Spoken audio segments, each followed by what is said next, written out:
So, we're in the middle of the Kitana-Roo jungle, just outside of Kohunlich, an ancient Maya city. And I think we come across what is unambiguously, undoubtedly an ancient Maya temple. So, I've been in labyrinths in the jungle like this before. In Chiapas at a site called Yaxchilan, there's huge tunnels.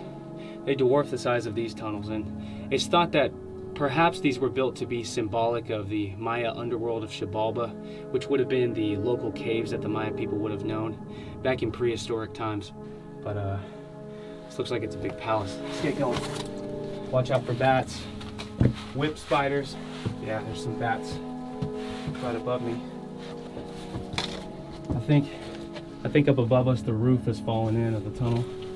It looks like the roof of this labyrinth caved in, probably in ancient times, maybe at a time when Kohunlich was attacked by another foreign tribe or a neighboring tribe. But this looks like a pretty big palace, so let's go up top.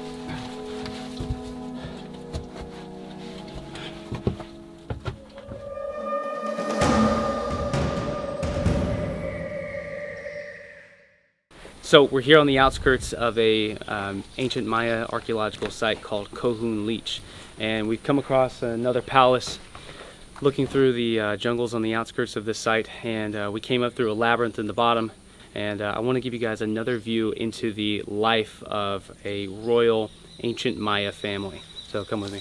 Right now we're in what could be considered a little courtyard area, or maybe a gathering area. It would have been walled in, potentially with stone roofing or maybe thatch and wood roofing as well, but this would have been where a royal family of lords potentially would gather during the day, and these individual corridors is where they would have had their own personal items.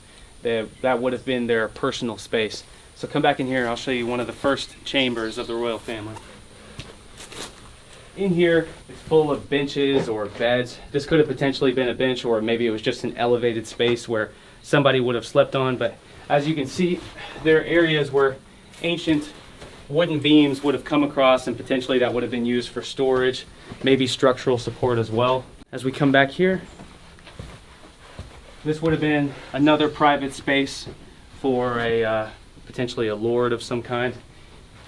Potentially back here would have been a shrine to honor their god, potentially a place where they were cooking as well. And they would have had a window with an immaculate view into the city. Now, it looks like this is all just jungle back here, but at one point, the bottom of this was leveled off. We're standing on top of a giant pyramid that has a lower pyramidal structure that is the size of this entire city that we're in right now. And they would have looked down, and there would have been temples and temples and temples and houses of lower class Maya people scattered all across this area, hundreds, potentially over 1,000 structures here.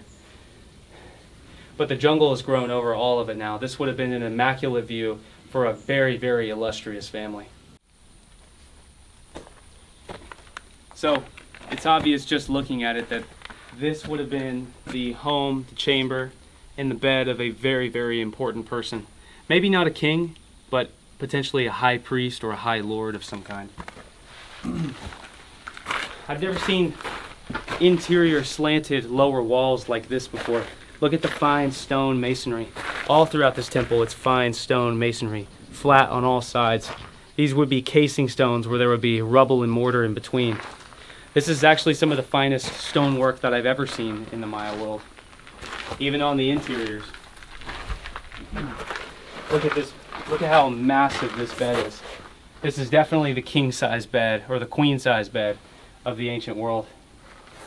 Potentially under here would have been used for storage, but I've also seen it theorized that perhaps they would burn wood under here at night to heat up the stone bed, but that's commonly disputed.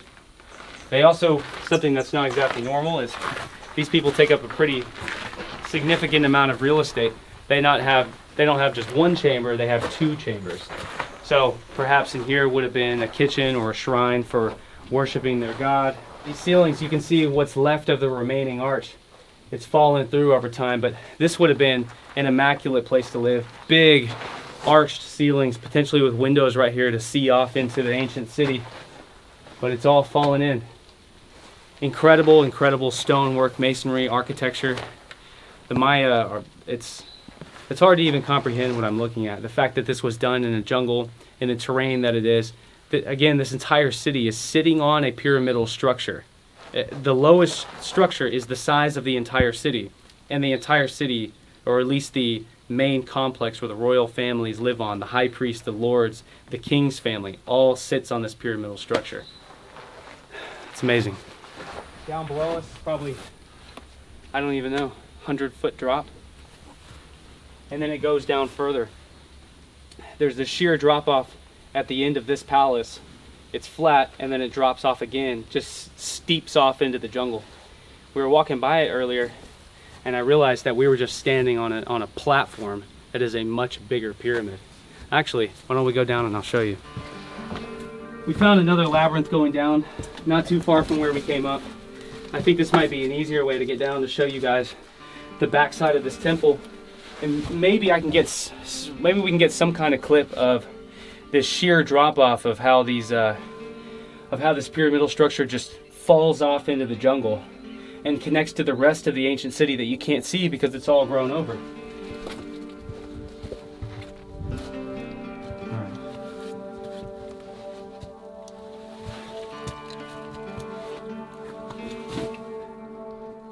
So I'm breaking off a stick, mostly because I'm paranoid of what the Maya call a Nauyaka, which is a fer-de-lance snake.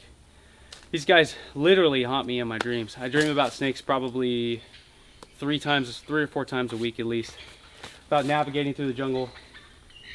What I'm about to do right now, again, we're gonna go around this back side of the pyramid and show you guys how it falls off into the jungle. But I just kind of use this and, you know, flick through the bush to hopefully scare any snakes. But the only problem is that Nauyaka or fer-de-lance are ambush predators, so they sit curled up, and they're the same. I mean, they're the same color as all these leaves. So they sit curled up, and then they strike your ankles. Luckily, I've got some good snake boots on, but yeah, be careful if you come out here. These snakes, you get bit by one of these, and your vacation is over.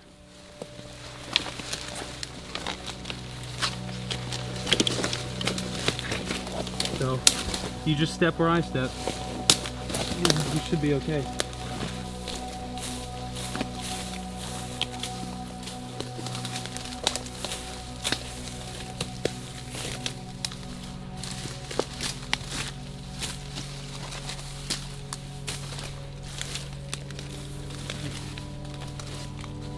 So hard to see right now, but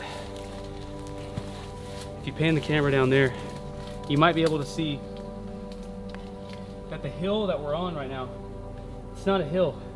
This is a pyramid. This is all stone. It's covered up by maybe almost 2,000 years of sediment. But this is a sheer straight drop off, and it's going down into the rest of the ancient city. Potentially well over 1,000 buildings are out here, completely covered up by the jungle. Let's see, maybe there's a place that we can see the pyramidal structure a little bit better down here.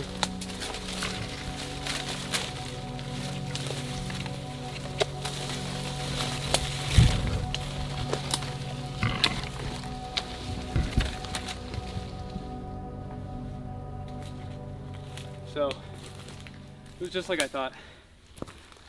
I walked down into the forest a little bit, and there's a stone base just like this right here that I have my foot on. It goes all the way down, falls off probably 40 or 50 feet down. And I know that this right here is just the top level structure of where the royal families would have lived. All down there are going to be hundreds, potentially even over 1,000 stone structures that make up the entire city of Kohunlich. Oh. If you guys would like to see more videos like this, please like and subscribe for more. I'm Luke Caverns. I'm an anthropologist. I specialize in the study of early ancient human civilizations. And I love to come out in the jungle and document and show you guys locations, sites, things way off in the jungle that you've probably never seen before. So I'm Luke Caverns. I'll catch you next time.